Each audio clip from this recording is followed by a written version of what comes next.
जी अस्सलाम वालेकुम गाइस, आज की वीडियो में हम बात करने वाले हैं कि UK immigration question answers airport पर आखिर क्या किए जाते हैं।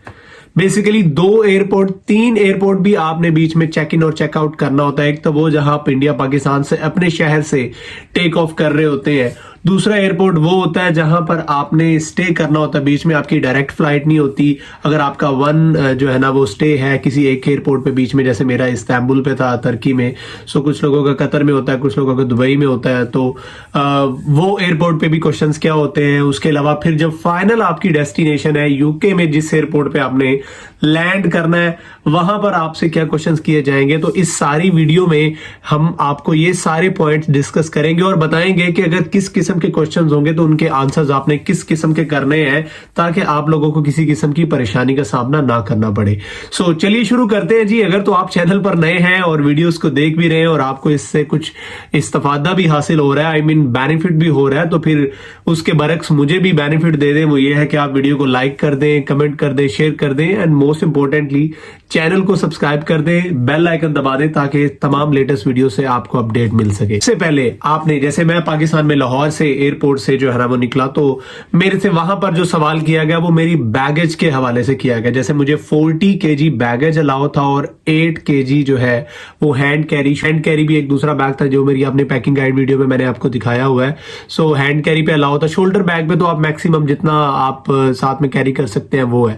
सो मेरे से सबसे पहले पूछा गया कि आपके वेट में कोई इन्फ्लेमेबल जो है ना आपकी बैगेज में चीज तो नहीं है, जैसे फॉर एग्जांपल आपका कोई परफ्यूम हो गया या और चीज। वैसे आप ये ला सकते हैं, लेकिन मैं तब चूंकि पहली दफा एयरपोर्ट पे जा रहा था और जहाज पे मैंने ट्रैवल करना था, तो मैंने खुद को बड़ा मोहतात रखा। मैंने खुद को जो है ना वो बड़ा इस हवाले से मैंने सेंसिटिवली इन चीजों को देखा। तो खैर मैं परफ्यूम नहीं लेके आया और मेरे यार दोस्त लेके आए थे, खैर मैं ला सकता था। खैर इन्फ्लेमेबल चीज तो नहीं है, जिसके बारे में आपको मैंने बता दिया है। उसके बाद क्या आपके पास कोई नशावर चीज या ड्रग्स वाला पूछा गया, वो तो नहीं, ऑफ कोर्स वो भी नहीं है, बिल्कुल भी नहीं, क्योंकि पहली दफा इतनी मुश्किल से अगर यूके ट्रैवल कर रहे हैं, इतना वेट करने के बाद तो मैं क्यों ऐसी चीज लेके जाऊंगा और आप लोग भी क्यों ऐसी चीजें लेकर जाएंगे। इसके बाद फिर पूछा गया कि आप स्मोकिंग करते हैं, तो बेसिकली मैं तो स्मोकिंग नहीं करता था, तो मैंने कहा नहीं मैं स्मोकिंग नहीं करता। तो उन्होंने कहा कि आप कोई सिगरेट साथ में लेके जा रहे हो, तो मैंने कहा मैं तो नहीं सिगरेट ले जा रहा, साथ में मेरी वाइफ भी थी। तो हमसे यही क्वेश्चन पहले बेसिक वहां पर ये पूछे गए। इसके बाद अगर ले जाने भी आप स्मोकर्स भी हैं या कुछ लोग बेचने के लिए भी सिगरेट साथ में ले आते हैं, तो तब तो पर पर्सन जो है ना 2 डंडे अलाउ थे। मतलब एक डंडा किसको बोलते हैं, पैकेट बोलते हैं, जिसमें 10 डिब्बियां होती है सिगरेट की, और 2 पैकेट आप ले जा सकते हैं। और अगर 2 बंदे हैं तो आप 4 पैकेट ले जा सकते हैं। और अब जरा सिनेरियो डिफरेंट है, अब शायद एक अलाउ कर दिया है।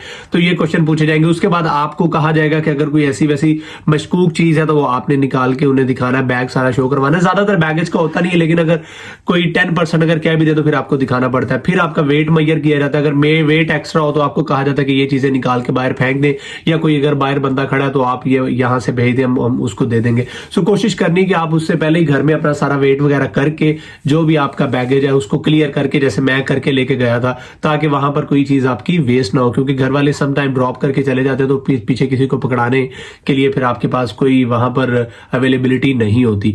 तो ये क्वेश्चन तो वो है जो जी आपके एयरपोर्ट पर जहां आपने टेक ऑफ करना है, आपके अपने शहर से आपसे किए जाते हैं, इंडिया पाकिस्तान जहां से भी आप टेक ऑफ कर रहे हैं। इसके बाद जहां पर आप लैंड करते हैं, अगर तो आपका सेल्फ ट्रांसफर है तो वो आपका सामान अपने आप अगली फ्लाइट में चला जाएगा। जब आप लैंड करते हैं तब आपसे कोई किसी स्टे वाली जगह पर लैंड करते हैं, तो वहां तो आपसे कोई इतना कोई खास क्वेश्चंस नहीं किए जाते। बस आपने वेट करना है और आपने ये ज़हन में रखनी है कि आपने जितना टाइम है ना उस टाइम से पहले अगली फ्लाइट पर आपने पहुंच जाना है। क्योंकि मेरी इस्तांबुल में फ्लाइट मिस हो गई थी, 550 पाउंड का मुझे टीका लगा था। दोबारा मैंने जो है ना वो मैंने और अपनी मेरी वाइफ की हमने 2 टिकट्स करवाई थी और फिर 22 घंटे वहां एयरपोर्ट पे वेट भी करना पड़ा। सर्दी भी बहुत थी। तो आपने इस चीज को ज़हन में रखना कि अगली फ्लाइट, सारे काम साइड पे छोड़ दें, पहले आपने अगली फ्लाइट के उस दरवाजे पे जाना है। आपने देखते रहना वहां पर सारी अपडेट स्क्रीन पे, आपको उस दरवाजे पे जाना है। क्योंकि अनाउंसमेंट नहीं होती थी जैसे हमारे इंडिया पाकिस्तान में, तो अनाउंसमेंट होती है कि ये वाली फ्लाइट इस डोर से जा रही है, तो आप सारे पैसेंजर वहां पर पहुंच जाए। उधर तो खुद आपने स्क्रीनों पर देखना है। इस्तांबुल में तो हम लेट हो गए तो हमारी फ्लाइट मिस होगी, तो आपने ये चीज देखनी। वहां पर खैर आपका सामान आपका हैंड कैरी वो बस देखा जाता है, बाकी बैगेज तो सेल्फ ट्रांसफर हो जाता है। उसके अलावा आपके एयरपोर्ट देखे और बस आपको उन्होंने टैली किया कि ठीक है राइट बंदे हैं जिनके एयरपोर्ट पे जो है ना वो पासपोर्ट है, और फिर भेज दिया। इसके बाद जी फिर जब टेक ऑफ कर गए और लैंड किया, जैसे मैं एडिनबरा में मैंने लैंड किया और आगे हमने ग्लासगो में आना था चूंकि मैं स्कॉटलैंड में रहता, तो वहां पर अब सारी बातें हम करेंगे कि आखिर आपने यूके में जब लैंड कर लिया तो फिर क्या आपसे इमिग्रेशन क्वेश्चंस, तब असल में तो इमिग्रेशन तो आप वहां पर इमिग्रेट हो गया है तो क्वेश्चन तो आपसे तब किए जाएंगे जी। तो लैंड कर गए आप यूके में, और एयरपोर्ट पे जब आपने लैंड किया, आपने जब अपना सामान लिया, सामान आपका अपने आप बैगेज के बैग आते रहेंगे, हैंड कैरी बस आपके पास और आपका शोल्डर बैग आपके पास होगा। अब आपने इमिग्रेशन के डोर से निकलना है तो उस वक्त याद रखना है कि यूके के रेजिडेंट जो है, जो यहाँ के नेशनल है, उनकी लाइन अलग होगी और आपकी लाइन अलग होगी। जैसे मैं उस लाइन में चला गया था जिस लाइन में बेसिकली यूके के जो वासी हैं, जो यूके के रेजिडेंट हैं, उनके साइड पे चला गया था मैं। तो उधर क्या होता है कि जस्ट आपका पासपोर्ट देखते हैं, स्कैन करके आपको भेज देते हैं, कोई सवाल नहीं, जाहिर है अपने मुल्क के लोगों से उन्होंने क्यों कोई क्वेश्चन करने हैं। उस दौरान उस फ्लाइट में कम से कम अगर 100 लोग ट्रैवल कर रहे थे तो जिसमें कम से कम जो है 70 जो लोग थे ना, 70 पैसेंजर जो थे वो स्टूडेंट्स थे। तो स्टूडेंट पे जाहिर है उन्होंने चेक एंड बैलेंस ज्यादा करना है, तो दूसरी लाइन वो जो इमिग्रेंट्स की होती है वो लाइन अलग थी। फिर मैं वापस, हम लोग उस लाइन में गए, इस तरह भी मेरा थोड़ा टाइम वेस्ट हो गया, मैं वापस मुड़ा तो काफी लंबी लाइन लगी हुई थी। अब जी कर करा के अल्लाह का नाम लेके हमारी बारी आ गई, क्योंकि मेरी वाइफ जो थी वो मेन एप्लीकेंट थी और मैं डिपेंडेंट वीजे पे था। तो ज्यादा क्वेश्चन बेसिकली आपकी जो है ना वो मेन एप्लीकेंट होता है उससे किए जाते हैं, साथ साथ में थोड़े बहुत क्वेश्चन आपके डिपेंडेंट से भी किए जाते हैं। सम टाइम कुछ 20 to 30% ऐसे लोग होते हैं जिनसे बिल्कुल बेसिक क्वेश्चंस पूछे जाते हैं और उनको वैसे कहा जाता है कि ठीक है जी इट्स ओके। बेसिकली वो कर क्या रहे होते हैं, चेक कर रहे होते हैं, आपको फंसाना चाह रहे होते हैं कि यार ये बंदा इलीगल वे में तो नहीं कहीं स्टूडेंट वीजा लगवा के आ रहा। अच्छा, अब क्वेश्चन क्या हमारे से क्या क्वेश्चन किए गए वो मैं उसके बारे में बताता हूँ। सबसे पहले यही पूछा गया कि आपका नाम क्या है जी, नाम के साथ साथ बेसिकली आपकी कम्युनिकेशन स्किल्स भी चेक की जा रही होती। आपका नाम क्या है जी, अच्छा जी कहाँ से आप आ रहे हैं, पाकिस्तान में किस शहर से आप आ रहे हैं, बड़े बेसिक क्वेश्चंस।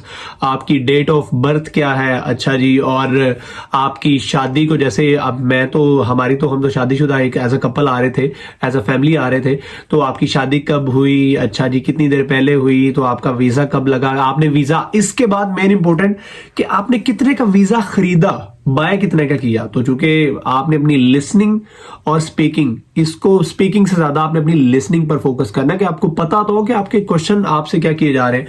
तो पूछा गया कि आपने जी वीजा कितने का बाय किया है। सो हमने कहा कि we didn't buy any visa, we just like got the admission in the university, so that's why we just only paid 4,000 fee to the university and rest of the money when we would be going to the university, even the UK। तो ये पूछा गया कि भाई, हमने कहा कि सिर्फ हमने 4,000 पाउंड फीस, कहते नहीं तो आपने वो तो फीस पे की, बाय कितने का। हमने कहा देखिए जी बाय करने वाली इसमें कोई बात ही नहीं, हम तो एज अ स्टूडेंट आ रहे हैं, तो जाहिर है हमने यूनिवर्सिटी के स्पॉन्सरशिप पर ही आ रहे हैं, क्योंकि एज अ स्टूडेंट है तो हमने यूनिवर्सिटी को सिर्फ फीस पे की है, इसमें वीजा बाय करने वाली तो कोई बात नहीं है। सो ये बात हमने उनको बता दी। इसके अलावा आपसे पूछा जाता कि अच्छा जी जहां जिस शहर में आप जा रहे हैं, क्या एडिनबरा में रह रहे हैं, हमने कहा नहीं हम तो ग्लासगो में बेसिकली रह रहे हैं। तो हमसे पूछा गया कि आपका पोस्ट कोड क्या है जहां पर आपने अपनी रहायश, अपना फ्लैट लिया हुआ रेंट पर। तो वो हमने पोस्ट कोड बताया। पोस्ट कोड क्या होता है बेसिकली जी, तब हमारा G511A ही था, मतलब वो एरिया जहां पर आप, वो बेसिकली मोहल्ला और 2-3 वो गलियां आ जाती जिनको वो पोस्ट कोड लगता है, तो वो हमने बता दिया। उसके अलावा फिर हमसे ये भी पूछा गया कि यार आपका जो फ्लैट है वो फ्लैट नंबर क्या है। हमने कहा जी हमारा फ्लैट नंबर ये फ्ला है। वो फ्लैट नंबर पे फ्लोर पूछा गया, फ्लैट नंबर बता दिया। फिर ये भी पूछा गया कि कितने बेडरूम्स है जी, क्योंकि अगर आप एज अ फैमिली आ रहे हो और आपके साथ बच्चे भी हैं तो फिर बच्चे के लिए यहाँ पर बच्चे को आप साथ में सुलाने वाला सीन नहीं होता। हमारे तो इंडिया पाकिस्तान में यही होता है कि बच्चे को भी साथ में अपने बेड पर सुलाना है। तो ये फिर हमने बताया, पूछा जाता है कि यार जी इतने बेडरूम है जी हमारे फ्लैट में, एक जैसे हमने कहा कि 1 BHK एक बेडरूम है और एक लिविंग रूम है, तो बाकी सारी चीजें। इसके अलावा फिर पूछा गया कौन सी एयरलाइन से आए। ऑफ कोर्स जी एयरलाइन तो उन्हें पता है कि जहां लैंड किए हैं, हमने टर्किश एयरलाइन से आए, तो हमने कहा जी हमने टर्किश एयरलाइन से आए हैं। इसके अलावा हमने कहा, हमसे ये भी क्वेश्चन लाहौर में भी पूछे गए और यहाँ पर कि आप साथ में कितने पाउंड लेके आ रहे हैं। खैर वो आप अगर कुछ ज्यादा ला भी रहे हैं तो आपसे कुछ चेक नहीं करेंगे, लेकिन आपने ये है कि मिनिमम ही बताना है जी। फर्ज करें मैं जैसे 3,000 पाउंड ला रहा था, 3200 थे, तो मैंने कहा जी हम लोग 1,500 से 2,000 पाउंड जी हम साथ में लेके आ रहे हैं। फिर हमसे ये मेरे से पूछा गया कि आप इसके क्या लगता है, तो मैंने कहा of course I am husband of the main applicant and I am on the dependent visa. तो वो मेरा फिर पासपोर्ट चेक हुआ, फिर ये सारी चीजें की। खैर और भी क्वेश्चन बेसिक यही क्वेश्चन किए गए। इसके अलावा जो है ना वो ये भी हमसे पूछा गया कि हाउ वुड यू पे द फीस, तो हमने कहा कि हमने बैंक स्टेटमेंट शो की हुई है तो वो तो हमारे पास सारी फीस है जो हम पे कर देंगे। आपने ये नहीं कहना कि मैं इधर आके कमा के पे करूंगा तो फिर सारा कुछ होगा। आपने कहना जी हमारी तो बैंक स्टेटमेंट सारी फी हमारी क्लियर है, तो वो तो हम वही यहीं पे आके वहीं अपनी स्टेटमेंट से जो शो की है उससे पे कर देंगे। खैर ये बेसिक क्वेश्चंस थे जो हमसे पूछे गए। और भी क्वेश्चन पूछे जाते हैं लेकिन ज्यादातर यही 90% क्वेश्चंस यही पूछे जाते हैं, तो आपने इन्हीं के बारे में प्रिपेयर होकर आना है। पैनिक आपने बिल्कुल भी नहीं होना। बेसिकली उन्होंने ये आपसे पसाना है कि अगर तो एज अ स्टूडेंट वीजे पे आ रहे हैं तो डेफिनेटली आप आइल्स करके आए हैं तो आपकी कम्युनिकेशन स्किल्स बहुत अच्छी होंगी, तो आप उनको सुन भी अच्छे से लेंगे, उनको रिस्पॉन्ड भी अच्छे से कर लेंगे। तो इस हवाले से आपको बेसिकली वो फंसाते हैं और आपने फंसना नहीं है। आपने कॉन्फिडेंट होकर हर बात का जवाब देना है क्योंकि आप लीगल वे में आ रहे हैं, आप कौन सा कोई इलीगल वे में आ रहे हैं। So these were the questions जो पूछे गए हैं। इसके बाद फिर हम गए, हमने अपने बैग्स पकड़े, बैग्स पकड़ने के बाद हम बाहर आए, बस में बैठे, बस की फीस थी बस। अच्छा साथ में सिक्के रख लीजिएगा, जैसे बस का किराया था तब हमारा 2 बंदों का बना था तकरीबन 17.5 पाउंड, ठीक है, क्योंकि हम वहां से बस से हमने ट्रेन स्टेशन पे गए, वहां से हमने ट्रेन लेनी थी क्योंकि टैक्सी बहुत महंगी पड़ रही थी।